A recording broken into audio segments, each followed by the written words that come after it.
Barbara is one of our Facebook fans, and she wants to know how to make fresh pasta, right? Right. Have you ever done it before? I have attempted and failed. Okay, well today it's no fail. You want to start with unbleached all-purpose flour. Okay. For this pasta, which is known as fresh pasta, we're using eggs, a little bit of olive oil, and a pinch of salt. That's it. So I just want you to flatten the dough. And make sure you're always doing this over a lightly floured surface. So you want to flatten the dough because we're going to put it through a pasta machine. So now what we have here is our hand crank pasta machine with a knob that has numbers on it.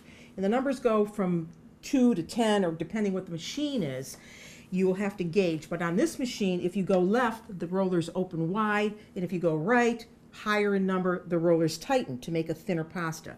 So you really want to start on the wide end first. So let's take this dough, and we put it through here, and we know that we have enough flour on this dough because it's not sticking. See? Going through the machine. There we go. There we go. Oh, I can definitely see my hand That's now. perfect.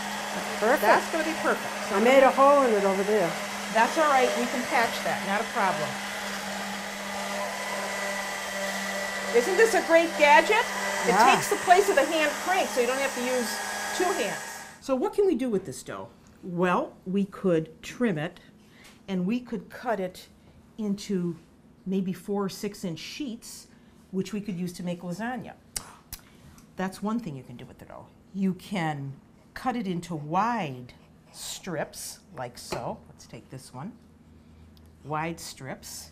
And that would give you something which the Tuscans use very much, called pappardelle. Pappardelle means a wide noodle, see, about that size. So that's a pappardelle cut.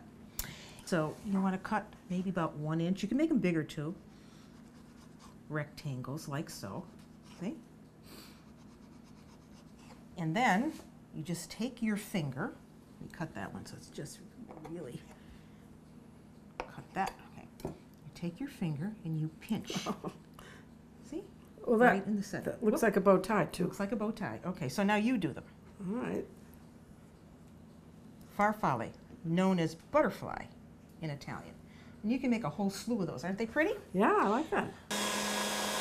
Yeah. So you see, you can make fettuccine, and if this dough was a little drier, we could separate it a lot easier. Sure. See, just, But that's still not bad. no, it's not bad. So you can separate these, and that's how you make Oh, this is great. the fettuccine. Oh, I'm so glad you showed me Okay. this. So we made, what were those?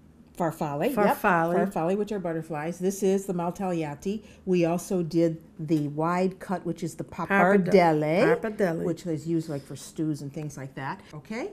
So that's what you can do. Oh, well, I'm so glad you showed me this. Thanks This for is coming to good. my kitchen. Well, you're very welcome. Ciao. Ciao.